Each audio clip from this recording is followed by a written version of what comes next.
உங்களுக்கு மருதாணி வைக்க பிடிக்கும்னா கண்டிப்பாக இதே போல் செஞ்சு பாருங்கள். கடையிலேருந்து மருதாணி, கோன் இப்படி எதுவுமே வாங்க தேவையில்லை. வீட்டிலேயே இந்த மாதிரி செஞ்சு வச்சாவே போதும். ரொம்ப ரொம்ப ஈஸி தான். அதே சமயத்தில் கையும் நல்லா சூப்பராக பட்டு மாதிரி செவந்து வருங்க. அவ்வளோ சூப்பராக இருக்கும் பார்க்குறதுக்கு. கண்டிப்பாக நீங்கள் எங்கேயாவது ஒரு ஃபங்க்ஷனுக்கு போகிறீங்க, அங்கே வச்சுட்டு போகிறீங்க, அதை பார்க்குறவங்க உங்ககிட்ட கேட்பாங்க, எப்படி இவ்வளோ சூப்பராக உங்கள் கை செவந்திருக்கு, அவ்வளோ அருமையாக இருக்கே, இது எந்த கோன் வச்சிங்க, எந்த கடையிலேருந்து வாங்குனீங்கன்னு கேட்பாங்க. அந்த அளவுக்கு ஒரு சூப்பரான கலர் கிடைக்குங்க. இதுக்காக நம்ம எடுத்துக்கக்கூடியது பீட்ரூட் தாங்க. நம்ம சமையலுக்கு பயன்படுத்தக்கூடிய பீட்ரூட் அது மட்டும் இருந்தால் போதும். இப்போ இந்த பீட்ரூட்டில் இருக்கக்கூடிய அந்த தோல் இருக்கு இல்லைங்களா, அது மட்டும் இதே போல் நம்ம சீவி எடுத்துக்கலாம். முழுசாக அந்த பீட்ரூட்டை கூட நம்ம பயன்படுத்த போகிறது கிடையாது. அந்த தோல் இருந்தாவே போதும், ஒரு அழகான கலர் கிடைக்கும் நமக்கு. இப்போ இந்த பீட்ரூட்டை நான் தோல் சீவிட்டு அந்த காய் அப்படியே சமைக்கிறதுக்கு தான் பயன்படுத்தினேன். அதில் இருக்கக்கூடிய தோலில் கொஞ்சம் தண்ணி ஊற்றி அப்படியே வச்சுருந்தேன். ஒரு 5 நிமிஷத்துக்கு அப்படியே ஊற போட்டு வச்சுருந்தேன். தண்ணியோடு சேர்த்து அப்படியே நம்ம மிக்ஸி ஜாரில் போட்டுக்கலாம். இப்போ நம்ம ஒரு எலுமிச்சை பழம் எடுத்துக்கலாம். இந்த எலுமிச்சை பழத்தில் பாதி மட்டும் இதே போல் கட் பண்ணி எடுத்துக்கோங்க. நிறைய பேருக்கு மருதாணி வைக்கிறது, கோன் வைக்கிறதெல்லாம் ரொம்ப பிடிக்கும். ஆனால் இனி நமக்கு மருதாணி அரைச்சி கஷ்டப்படணும் அப்படிங்கிற அவசியமே இருக்காது. ரொம்ப சிம்பிளாக நம்ம எப்பப்போ பீட்ரூட் காய் வாங்குகிறோமோ அந்த டைம்லலாம் இப்படி செஞ்சாவே போதும். இப்போ 2 ஸ்பூன் அளவுக்கு சீனி சேர்த்துக்கலாம். கூட 2 ஸ்பூன் அளவுக்கு சீனி சேர்த்துக்கிட்டேன். கூடவே 1 ஸ்பூன் அளவுக்கு ஜீரகம் சேர்த்துக்கலாம். இதில் நான் ஏற்கனவே 1/2 டம்ளர் அளவு தண்ணி சேர்த்துருந்தேன் முதல்லையே, அதனால் எக்ஸ்ட்ரா தண்ணி எதுவும் சேர்த்துக்கலை. இப்போ இதே போல் நம்ம அரைச்சி எடுத்துக்கலாங்க. இப்போ நம்ம இதே போல் ஒரு வடிகட்டி எடுத்துகிட்டு அதுக்கு மேலே அப்படியே ஊற்ற வேண்டியதான். ஊற்றிட்டு கை வச்சு இதே போல் நல்லா பிழிஞ்சு விட்டிங்கன்னா அந்த தண்ணியெல்லாம் தனியாக ஃபில்டர் ஆகி கிடைக்கும் நமக்கு. ஒரு சிரட்டையில் இதே போல் நான் எல்லா தண்ணியும் ஃபில்டர் பண்ணி எடுத்து வச்சுக்கிட்டேன். நம்ம இப்போ ஃபில்டர் பண்ணி எடுத்து வச்சுருக்கக்கூடிய இந்த தண்ணியை நீங்கள் ஃப்ரிட்ஜில் கூட ஸ்டோர் பண்ணி வச்சுக்கலாங்க. ஒரு டைம் ஃபில்டர் பண்ணி எடுத்தாவே நமக்கு இவ்வளோ தண்ணி கிடைக்கிது. இந்த தண்ணி முழுசும் நமக்கு ஒரேடியாக தேவைப்படுறது கிடையாது. இந்த தண்ணி நீங்கள் ஃப்ரிட்ஜில் ஸ்டோர் பண்ணி வச்சுட்டு எப்பப்போ தேவைப்படுமோ அந்த டைம்லேயும் எடுத்து பயன்படுத்திக்கலாம். இப்போ நம்ம ஒரு சிரட்டை எடுத்துக்கலாம். இந்த சிரட்டையில் 2 ஸ்பூன் அளவுக்கு குங்குமம் எடுத்துக்கிறேன். எந்த குங்குமம் வேணாலும் எடுத்துக்கலாம். கடையில் குங்குமம்னு கேட்டால் கொடுப்பாங்க. அந்த குங்குமத்தில் நீங்கள் 2 ஸ்பூன் அளவுக்கு எடுத்துக்கோங்க. ஏற்கனவே நம்ம வடிகட்டி வச்சுக்கக்கூடிய தண்ணி இருக்கு இல்லைங்களா, அப்படியே இதில் ஒரு 2 ஸ்பூன் அளவுக்கு ஊற்றிக்கோங்க. தண்ணி எல்லாம் ஒரேடியாக ஊற்றுனீங்கன்னா ரொம்ப தண்ணி மாதிரி ஆகிடும். அதனால் கொஞ்சம் கொஞ்சமாக ஊற்றி மிக்ஸ் பண்ணி எடுத்துக்கலாம். இப்போது கையை நல்லா கழுவிட்டு அதுக்கப்புறமா நம்ம இதே போல் நமக்கு பிடிச்ச மாதிரி ஒரு வரைபடத்தை நம்ம வரைஞ்சிக்கலாம். நான் இன்றைக்கி இந்த மாதிரி ஒரு ட்ராயிங் தான் போட்டுக்கிறேன்.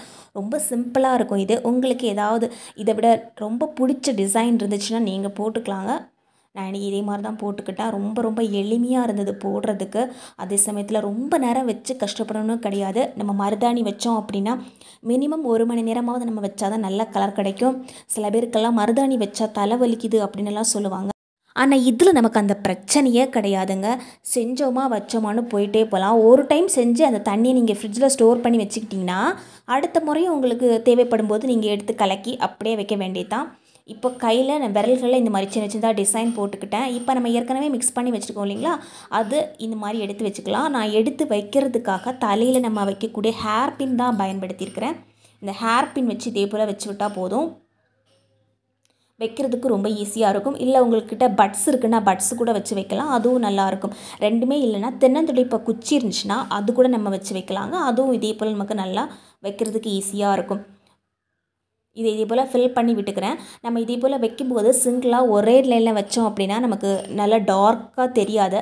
வைக்கும்போது டபுள் லைன்ஸ் கொடுத்து வச்சோம் அப்படின்னா நமக்கு பார்க்கும்போது நல்லா டார்க்காக கிடைக்கும். அதே மாதிரி அது கலரும் அந்த இடத்துல நல்லா ஊறி போயிடும். அதனால் லைன்ஸ் போடும்போதே நம்ம இதே போல் டபுள் லைனாக கொடுத்துக்கணும். அப்போ தான் நமக்கு போடும்போது சட்டன்னு எடுத்து போட்டுக்கலாம். கொஞ்சம் கூட தப்பும் வராது. இப்போ நம்ம இதே போல் போட்டாச்சு. உங்களுக்கு எக்ஸ்ட்ரா ஏதாவது டிசைன்ஸ் இதில் வைக்கணும்னு தோணுச்சுன்னா நீங்கள் வைக்கலாம். கையில் பின்பகுதியில் கூட நம்ம போட்டு ஏதாவது வச்சுக்கலாங்க. நான் இன்றைக்கி கையில் முன்பகுதியில் உள்ளங்கையில் மட்டும்தான் வச்சுக்கிறேன். கையோட பின்பகுதியில் நான் வைக்கவே இல்லை. நீங்கள் நகத்தில் கூட வச்சுக்கலாம். நகத்தில் வச்சாலும் நமக்கு இதே கலர் கிடைக்குங்க. விரல்களில் வைக்கும்போது நமக்கு கொஞ்சம் கையில் அதிகமாக எடுத்து வச்சுக்கலாம். அப்போ வைக்கிறதுக்கு ரொம்ப ஈஸியாக இருக்கும். நம்ம சின்னதாக குச்சியில் வச்சோம்னா கொஞ்சம் கொஞ்சமாக அப்படி வச்சுட்ருக்கு டைம் ரொம்ப ஆகிடும். அதனால் நான் விரலில் கொஞ்சம் அதிகமாகவே எடுத்து அந்த இடத்துல ஃபுல்லாக பெரட்டி விட்டுட்டேன். இப்போ நம்ம ஒரு டிசைன் கொடுத்துருந்தோம் இல்லைங்களா, அந்த இடத்துல மட்டும் இதே போல் நம்ம ஷார்ப் பண்ணி விட்டுக்கலாம். கூர்மையான ஒரு டிசைன் கொடுத்துருந்தேன். ஸோ அந்த இடத்துல மட்டும் நான் இந்த போல் டிசைன் எடுத்து வச்சுக்கிட்டேன். அவ்வளோதான். இப்போ சைட்டில் கொஞ்சம் இடம் பிளாங்காக இருக்கிற மாதிரி தெரிஞ்சதால் மறுபடியும் அந்த இடத்துல சின்னதாக ஒரு பூ வரைஞ்சி வச்சுருந்தேன். அதை நம்ம இதே போல் வரைஞ்சிட்டு நம்ம வச்சு விட்டுக்கலாம். உங்களுக்கு பிளாங்காக விடணும் அப்படின்னு நினச்சிங்கன்னா நீங்கள் அப்படி கூட விட்டுக்கலாங்க. நான் இதே போல் சின்னதாக ஒரு டிசைன் போட்டு வச்சுக்கிட்டேன். அது இன்னும் பார்க்குறதுக்கு நல்லா தான் இருந்தது.